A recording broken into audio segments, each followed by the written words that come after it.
from Sardian territory. He was being towed by another engine on the mainland. The Fat Controller had sent his number 4 all the way to Crew for a rebuild. Gordon was going to be fitted with a smoother running plate, and his valve gear, which had been giving him much trouble, was going to be replaced by a 2-cylinder chassis, which, I might add, was designed by Topham himself. To Gordon, heading to Crew felt like the aftermath of Henry's incident with the Kipper all over again, only it was him this time. However, unbeknownst to him, he would learn something shocking about Henry. The knowledge hitting him harder than another engine colliding with him. There was a slight change of plan for Gordon when he and the mainland engine arrived. The workshops at Crew didn't have space for him. They were almost done constructing a newly built engine.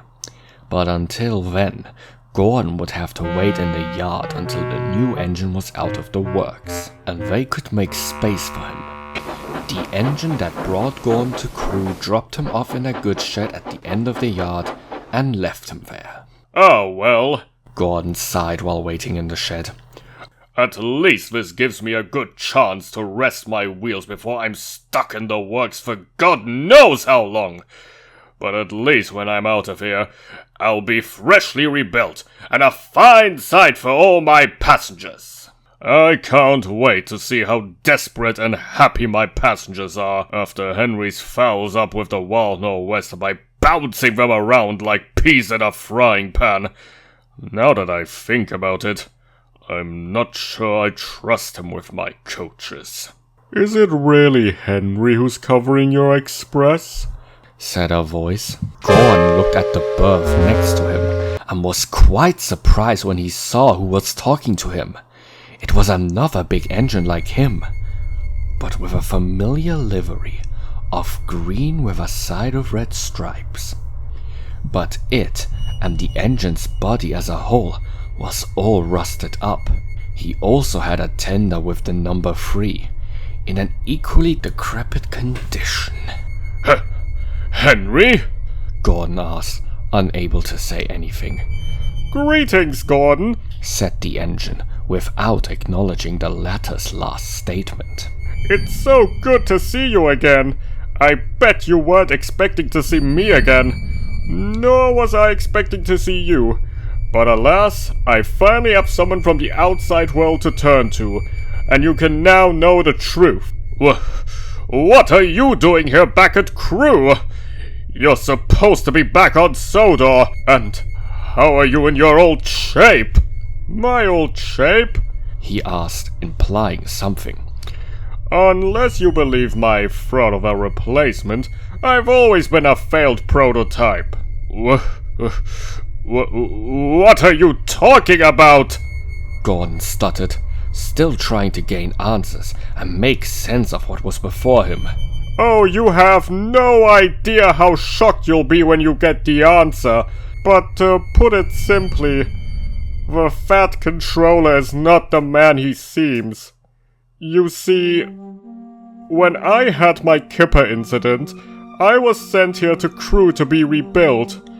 A few months after the accident, the engine you saw coming home was an LMS Black 5. Very different than a bad steaming prototype. He was named Henry the Green Engine. While that may be true, there's way more to it than you believe. It's a horrifying truth.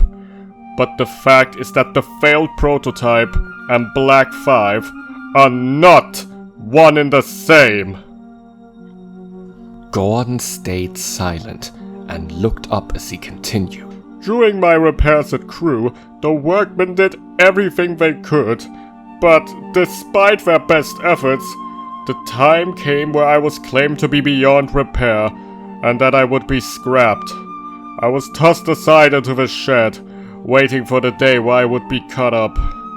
But it never came, and I was left here. Honestly, I would have been better off scrapped instead of forgotten, because instead of my pain being over a lot sooner, I've been left to sit and suffer here until the day I've completely rusted up.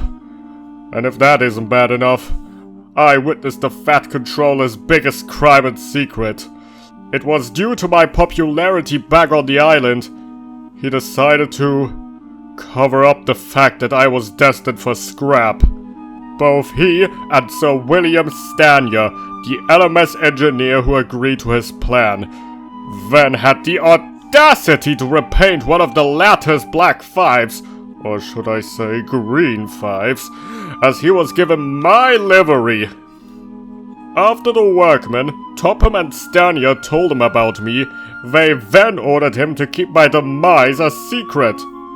He was told to act like me when he arrived on Sodor, and pretend he was rebuilt from the failed prototype that I was. All I could do was watch the workshops perform crew's worst sin, all the way from this yard and shed, while I was disposed of and left to rust away, without ever being able to tell anyone the truth.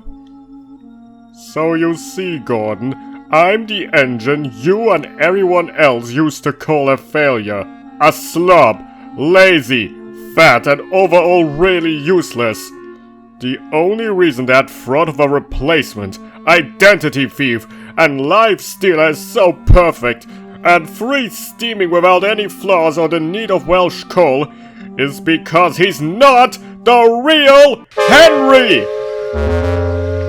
Gordon was left absolutely speechless, his mouth and eyes nearly falling to the ground. As the engine next to him stared at him, he looked down nervously and confused at his buffers.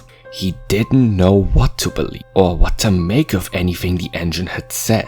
His thoughts were interrupted when a workman walked up to him and said that the workshop had cleared enough space for him. As he climbed into the big blue engine's cab, all Gordon could say was, I'm sorry. He puffed slowly away out of the goods shed. The engine stared at Gordon until he was out of sight, as he felt the rust, soot and cobwebs eating his metallic body alive. He whispered while staring at the big blue engine as he disappeared to the horizons, expecting him to take in what he'd said, the way he'd hoped for him to. Just you wait, Gordon. One day, I will feel myself being repainted at the works as I'm restored and given justice, while that imposter rusts in this exact spot longer than me. The truth will be revealed, and both the Fat Controller and Sir William Stanya will be sorry.